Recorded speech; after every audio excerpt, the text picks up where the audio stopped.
morning students. Our next topic from the chapter is center of gravity. In your earlier class we have learned that gravitational force is always attractive, right? It is always attractive. So what happens on earth? Any object is there, then it will always come to the earth due to the gravitational force of earth, right? So a body, it can be, now if I am saying about this body, for example, if I am taking any apple or a sheet, then each and every body is made up of large number of particles that we have learned in matter, right? And every particle is having its own properties, right? So if I consider a body over here, that means each particle will have some weight, and every particle will have its weight, and right. So as the size of body is quite small as comparison of the earth, right? See, if this is a particle and it is being attracted towards the earth, right? Now if I compare the size of the earth and the size of the particle, so it is clearly visible that the size of particle is very, very small as compared to earth, right? So the force of gravity of W acting towards this particle, that can be assumed that it is parallel to each other and it is acting vertically downward to the earth, right? Now that means the whole weight of the body, is what? The sum of the individual weight of the particles, right? See, the total weight of this body will be what? Weight of this particle plus weight of this. That means how much the particles are there, right? The sum of all the particles, the sum of weight of all the particles is what? Total weight of the body. Now the question arises that where should this weight act? In which direction this weight acts? So the weight W, over here I have taken this W. This W is what? This is the algebraic sum of moments of each and every particle, right? And the weight is such that the algebraic sum of the moment of all the particles is 0. That means the anti-clockwise rotation will be equal to the clockwise rotation, right? That means the moment due to this plus moment due to this plus moment due to this plus moment due to this plus all the moments. If I add all the moments of all the particles of this body, the total moment is what? 0. That means this object is in equilibrium position, right? Then this W will act such that, so in that case G will be what? At G, the total moment will be 0. So the point, this G point is called your center of gravity. So you can say the center of gravity of a body is what? It is the point on the body where the algebraic sum of moment, algebraic sum of all the moments due to its all particle is what? Is 0. Or you can say the point where the anti-clockwise rotation becomes equal to the clockwise rotation, that point is called the center of gravity, right? So how we can, for example, if I take a circular disc, right? Its circular disc, the center of gravity is always its center.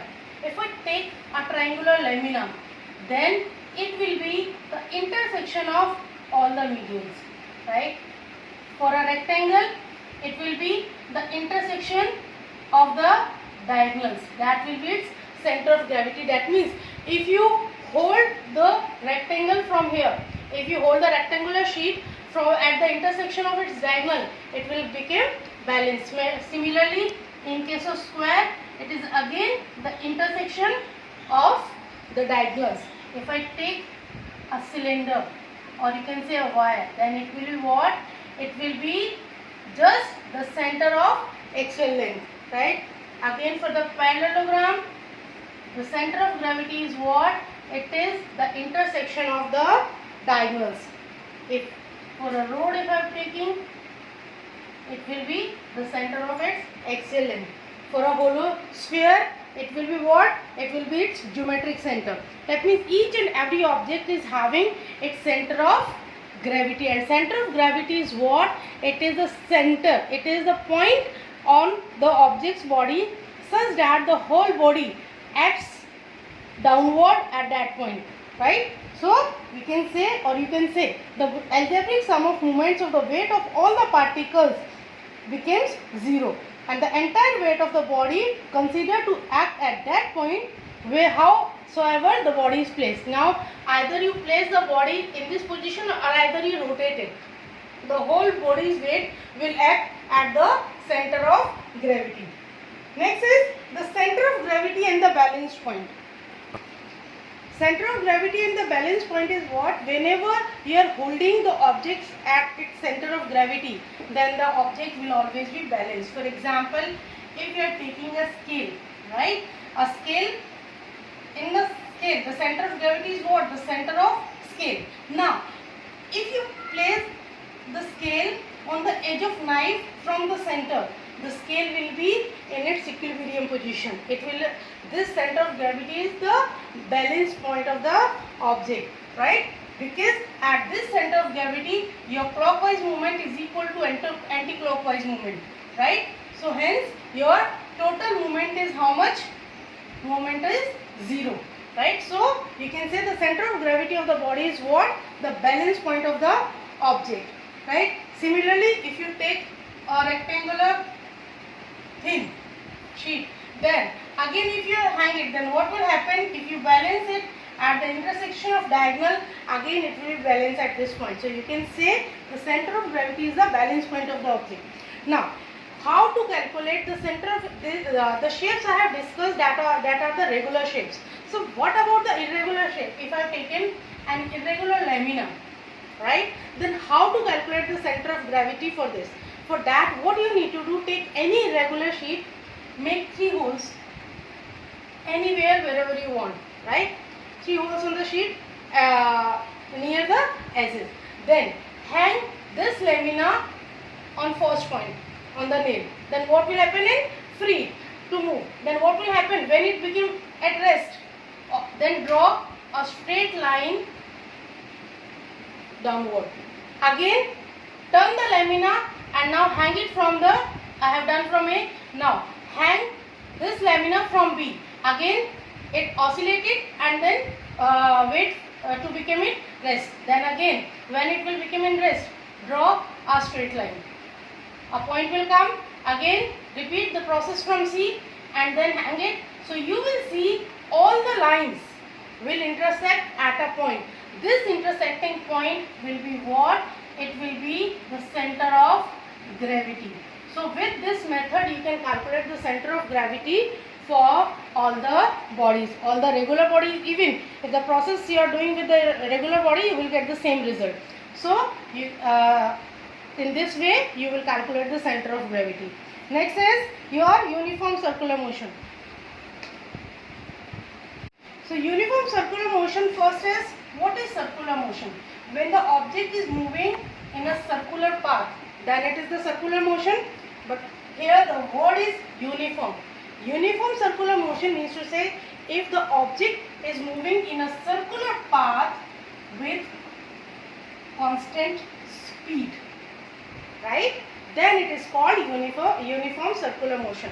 So how can you define? The motion of the object in a circular path with constant speed is called your uniform circular motion. Here I am using the word constant speed, not constant velocity. Why I am saying this? Because in the circular path, when the object is moving in a circular path, right, the velocity get changed at each and every point. Why I am saying so? For example, at this point I am saying the magnitude of the velocity will be same as that of speed, but the direction will be what? In this direction. Now, if I calculate at this point, the direction will be this, at this. At each and every point, the direction of the motion of the object get changed in the circular path. So that's why we said the velocity is not constant, but the speed is constant, right? So how can you calculate the velocity in a circular motion? In that case, the magnitude will be same as that of the speed, but the direction will be what? You will get the direction by drawing a tangent at that particular point. So that will be the direction of velocity. For example, at A, if I make the directions, this is your south, this is your east, the north and west. So at this A point, the direction is in which direction? It is east. At this point, at B, it is what? Northeast. At C, it is towards the west. But at D point, where it is towards the west south, right? So in this way you can calculate the direction of the uniform circular motion. And uniform means to say the amount, the total distance covered in particular time duration is constant. For example, if I am saying from here to here, T1 and T2 I have taken 2 time slots. So in T1 and T2, if it is covering x distance, so for the same time slot, if the gap between T1 and T2 is equal to T2 and T3, it will again cover the same distance. That means in equal time intervals, the motion will cover the equal distances. That's why it is uniform circular motion. That's why the speed is constant but not the velocity. Now I have said that velocity is getting changed at each and every moment, right? So velocity, the rate of change of velocity is what? Rate of change of velocity is what? Acceleration. That means in a circular motion, in a uniform circular motion, acceleration is not zero. There is, the body is always accelerated in circular motion. Now the difference comes in the uniform linear motion,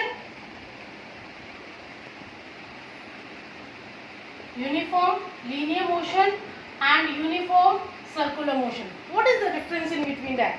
Whenever I am saying the uniform circular motion, in the uniform circular motion, in the uniform linear motion, the object is moving in a single direction, right? That means its speed as well as velocity is constant. So the acceleration is how much? Zero. That means in uniform circular motion, the object is not accelerating. But in the uniform circular motion, speed is constant, velocity is not constant. Velocity is getting changed at each and every point, right? So acceleration is not equal to zero. This is the difference in between the uniform linear motion and the uniform circular motion. Next topic is your centripetal and the centrifugal force. So centripetal force.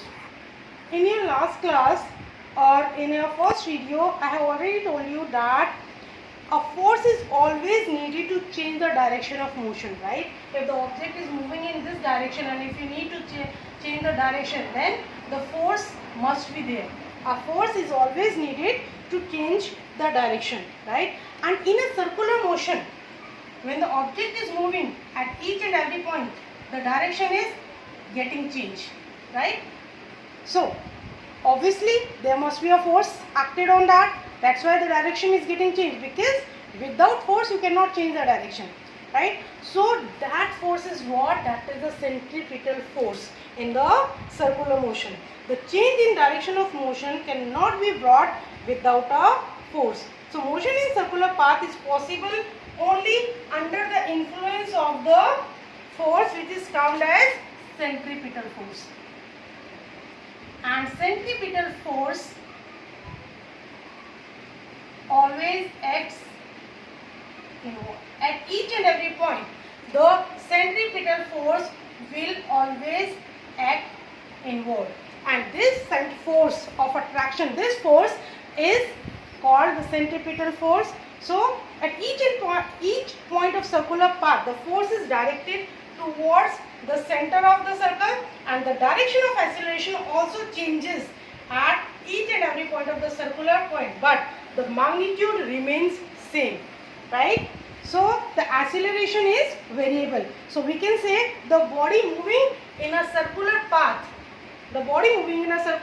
a force is always needed and that force is called centripetal force, or centripetal force is the force due to which a body moves in a circular motion. For example, I said the moon is rotating around the earth. Why?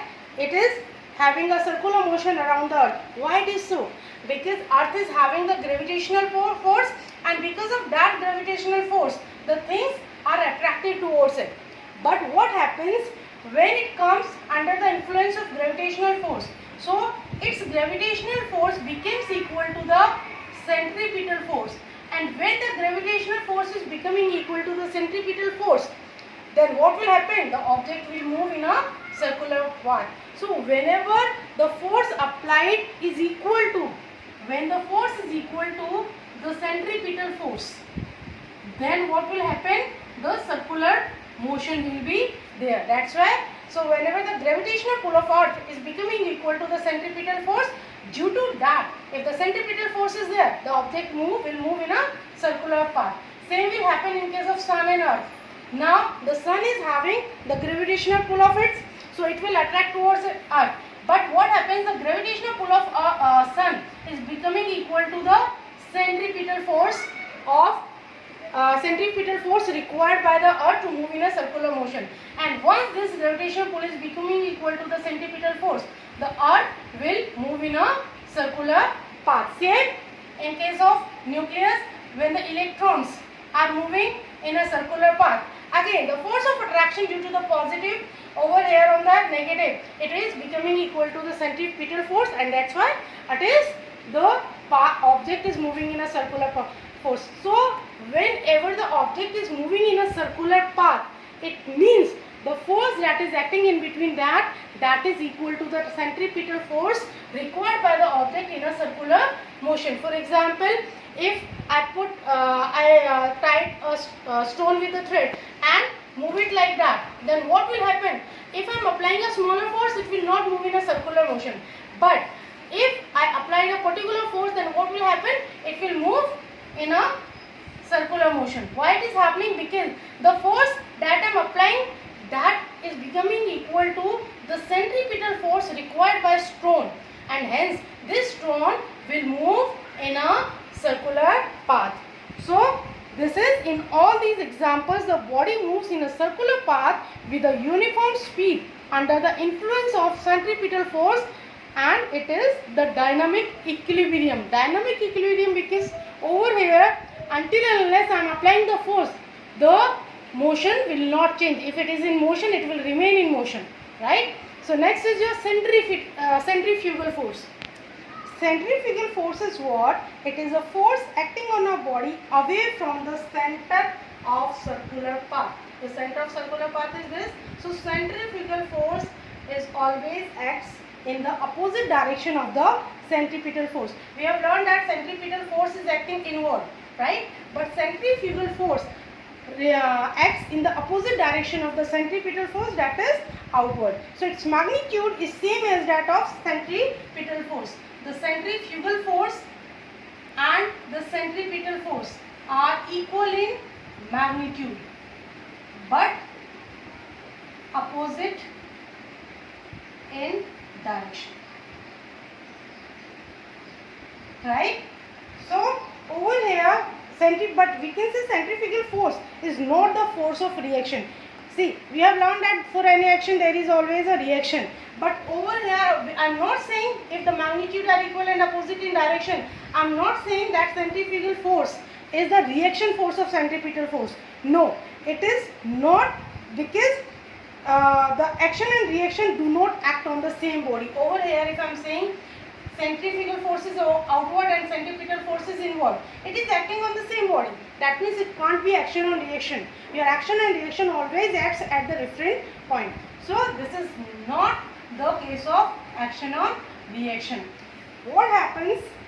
Your centrifugal force is not the real force. It is the fictitious force.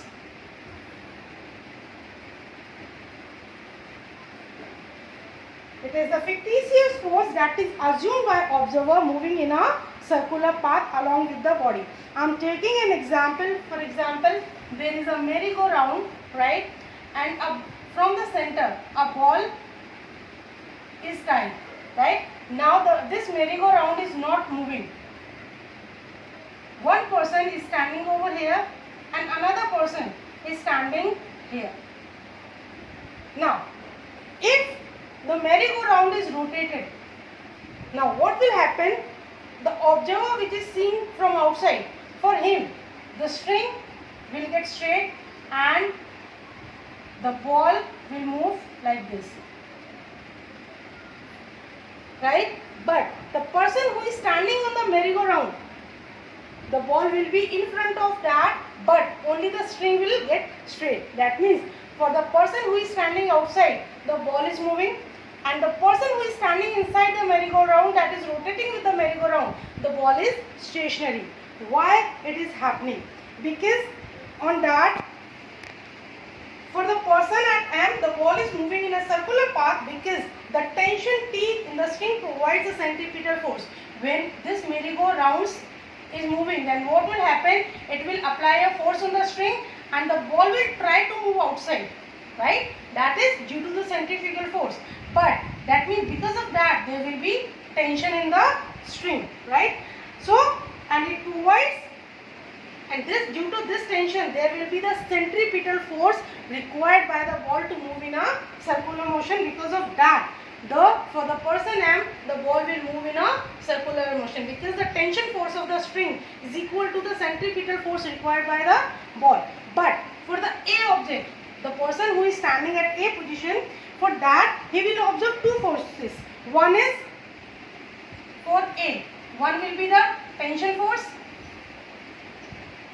that is in the string, that is towards the center of gravity, center of merry-go-round, right? Tension will act in this direction because tension always acts in the opposite direction of the motion. The ball is moving outside, so the tension will be in opposite direction. And next is the centrifugal force on the string away from the center.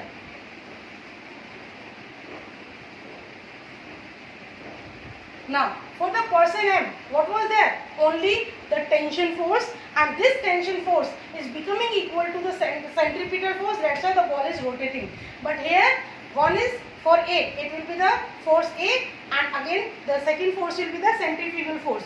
So these two forces are equal. See, tension is inside and the centrifugal force is outside. So as these two forces, the centrifugal force and the tension force, are equal in magnitude, right? The magnitudes are equal, but they are opposite in direction. Hence, it will be equal to what? It will be 0. The net force on the ball will be 0. So, for A, the object will remain stationary. For the object A, the ball A is not moving in circular motion because he is not able to see the centripetal force, because he is moving with the merry-go-round. For him, only two forces will be there, tension and centrifugal. But for the person who is standing outside, he is saying the ball is moving. And whenever there is a circular motion, it means a centripetal force must be there. So from where the centripetal force has come? It is due to the tension force that is acting in the string of the ball. Now, for case comes, what will happen? Now, a case is that if strings breaks when the ball is in position at P and the ball is over here, if the string get break, right, then what will happen? The force of tension T in the string ceases to act. Obviously, if the tension force is there, then it will act over here. So now the person who is standing at M, he will observe that ball is moving in a straight line. According to him, as the ball was over here, and once the string get broken, then what will happen? It will move in a straight line, right?